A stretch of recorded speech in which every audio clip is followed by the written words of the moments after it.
बच्चों, आज हम अध्ययन करेंगे धन का निष्कासन। अब सबसे पहले तो हम ये जानने का प्रयास करेंगे कि धन का निष्कासन किससे संबंधित है। जब कंपनी सरकार या ईस्ट इंडिया कंपनी की स्थापना भारत में हुई तो अंग्रेजों द्वारा किस तरह से भारतीय धन को विभिन्न प्रकार के व्ययों के माध्यम से सरकार द्वारा इकट्ठा करके यहाँ से इंग्लैंड भेजा गया और उसके बदले में हमें कुछ भी प्राप्त नहीं। ये धन मुद्रा के रूप में, पदार्थ के रूप में, कृषि व कच्चा माल आदि के रूप में ये धन जाता था।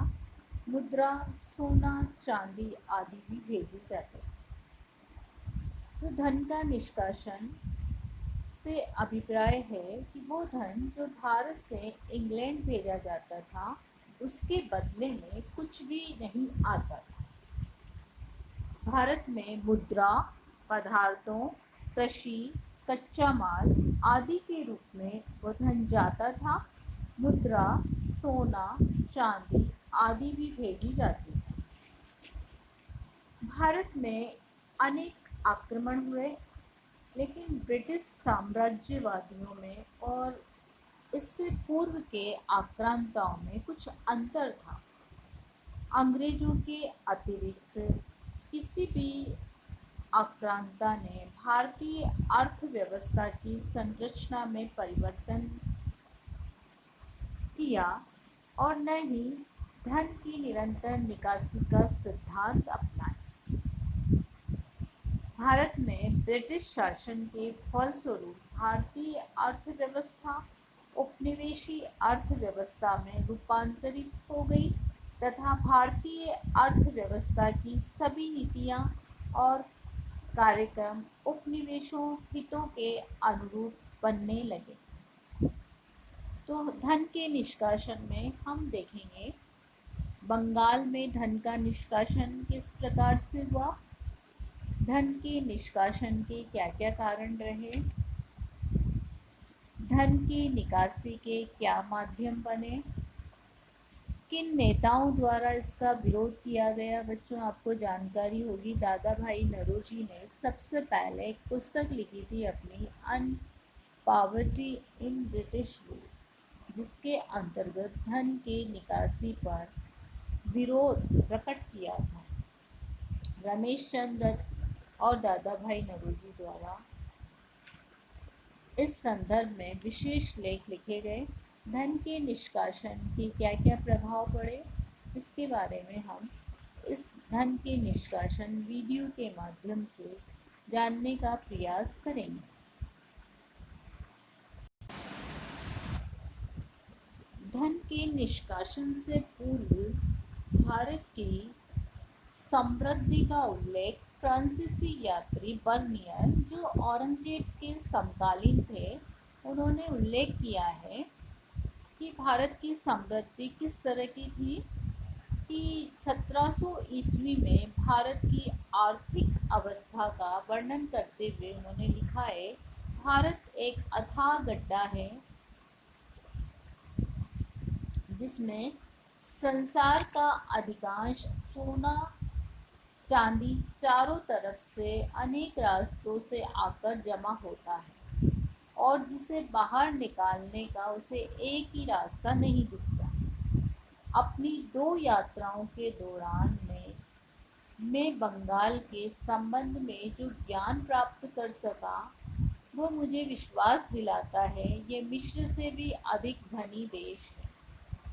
तो बच्चों, फ्रांसीसी यात्री बर्नियर जब भारत आया था तो 1700 ईस्वी में हमारा भारत किस तरह से समृद्ध था और इसीलिए इसे सोने की चिड़िया के नाम से संज्ञापित किया जाता है।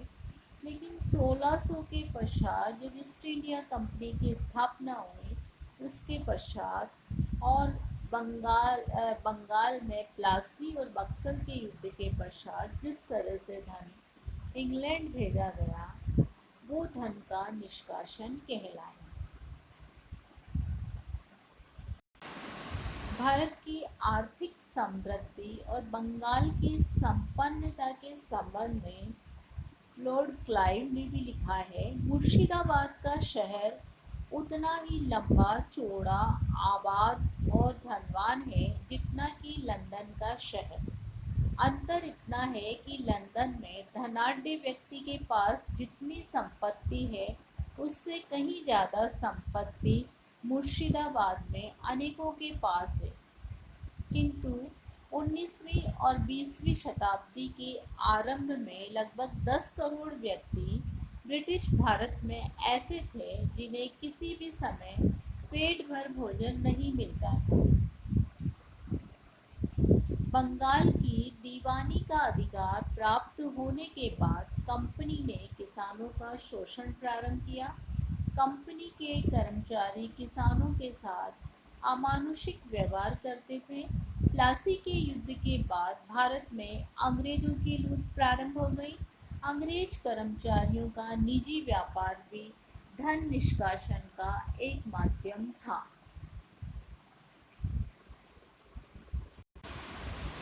अब बच्चों, अब हम अध्ययन करेंगे धन के निष्कासन का अभिप्राय। वह धन जो भारत से इंग्लैंड भेजा जाता था और उसके बदले में कुछ नहीं आता था। भारत में मुद्रा, पदार्थों, कृषि, कच्चा माल आदि के रूप में यह धन जाता था। मुद्रा, सोना, चांदी आदि भी भेजी जाती थी। तो इसका अभिप्राय क्या हुआ कि जो धन हमारे यहाँ से किसी भी रूप में जाता था उसके बदले में हमें कुछ प्राप्त नहीं होता था। तो धन का यहाँ से निकलना, उसके बदले में कुछ भी नहीं प्राप्त होना। अब सबसे पहले बंगाल से धन का निष्कासन किस प्रकार से हुआ। बंगाल सूबे से प्राप्त आमदनी से माल खरीदकर इंग्लैंड भेजना।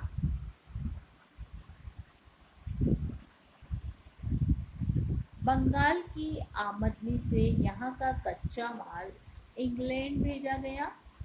उसके बदले वहाँ का उत्पादित माल इंग्लैंड से भारत लाया गया जो काफ़ी महंगा होता था।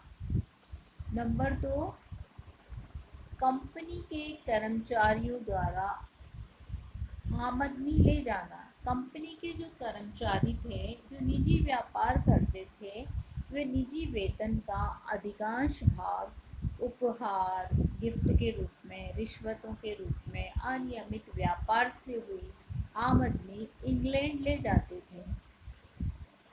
कंपनी को बंगाल के नवाब शाह आलम और अवध के नवाब से मिला हुआ नजराना, इसकी रकम लगभग 1 करोड़ 22 लाख रुपए थी। ये सारा धन भारत से बंगाल से इंग्लैंड जाता था और इसके बदले में भारतीयों को कुछ भी प्राप्त नहीं होता था।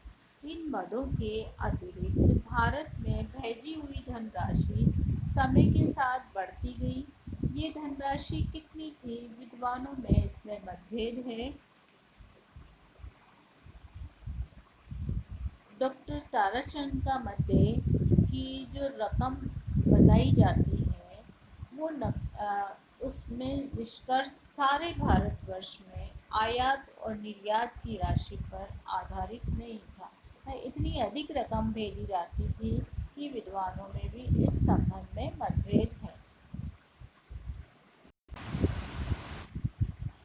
अब हम देखेंगे धन के निष्कासन के क्या क्या कारण थे। भारत से भेजे गए धन से इंग्लैंड का औद्योगिक विकास होना। भारत से जो धन भेजा गया, इंग्लैंड के औद्योगिक विकास को उससे प्रगति मिली। डॉक्टर ताराचंद के अनुसार उपलब्ध प्रमाणों के आधार पर ये बिना किसी संदेह के कहा जा सकता है कि इंग्लैंड का महान औद्योगिक ढांचा भारत के उत्पादकों के विनाश पर प्लासी के बाद खड़ा किया गया था। इंग्लैंड के ऐतिहासिज्ञों ने भी ये स्वीकार किया है कि भारत में ब्रिटिश साम्राज्य की स्थापना और इंग्लैंड की औद्योगिक क्रांति का घनिष्ठ संबंध है।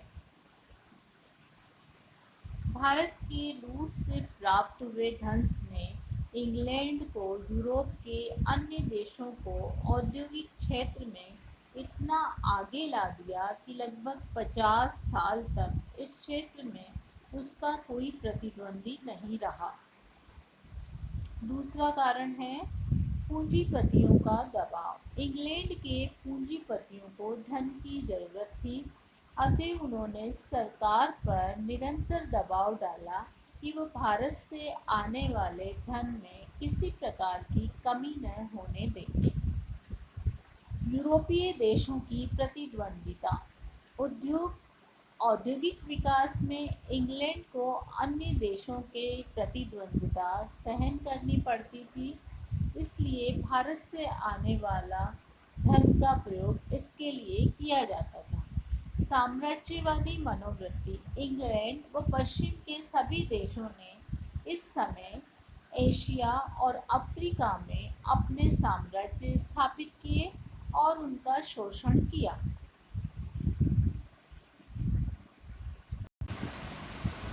तो बच्चों, हमने आज ये जानने का प्रयास किया इस वीडियो के माध्यम से धन के निष्कासन का क्या अभिप्राय है। धन का निष्कासन से पूर्व भारत की आर्थिक समृद्धि का उल्लेख यहाँ आने वाले विदेशी यात्रियों ने अपने पुस्तकों में किया है और इसे सोने चांदी से लबरेज देश की संज्ञा प्रदान की है। स्वयं गवर्नर जनरल लॉर्ड क्लाइव ने भारत की और बंगाल की समृद्धि पर विस्तार से प्रकाश डाला है। बंगाल से धन जो यहाँ की आमदनी थी से माल खरीदकर इंग्लैंड भेजा जाता था। ये कच्चा माल यहाँ से इंग्लैंड जाता था और वहाँ से तैयार माल आता था जो भारतीयों को महंगे दामों में उपलब्ध कराया जाता था। कंपनी के कर्मचारी निजी आमदनी को इंग्लैंड भेजते थे। वो किस रूप में भेजते थे? गिफ्ट के रूप में, रिश्वत के रूप में या व्यापार के रूप में। कंपनी को बंगाल के नवाब से, जो शाह आलम थे, और अवध के नवाब से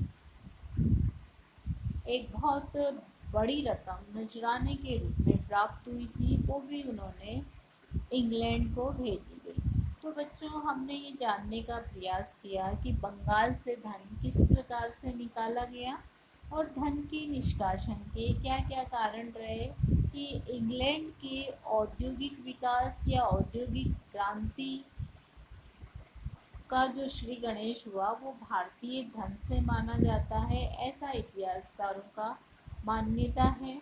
दूसरा, पूंजीपति जो इंग्लैंड के थे वो बार बार सरकार पर दबाव डाल रहे थे कि उन्हें अत्यधिक धन की आवश्यकता है और इसलिए भारत से आने वाले धन में किसी भी प्रकार की कमी नहीं की जाए। यूरोपीय देशों से इंग्लैंड की प्रतिद्वंदिता थी और इसके लिए धन की अत्यधिक आवश्यकता थी और इस धन की पूर्ति केवल और केवल भारत से ही हो सकती थी।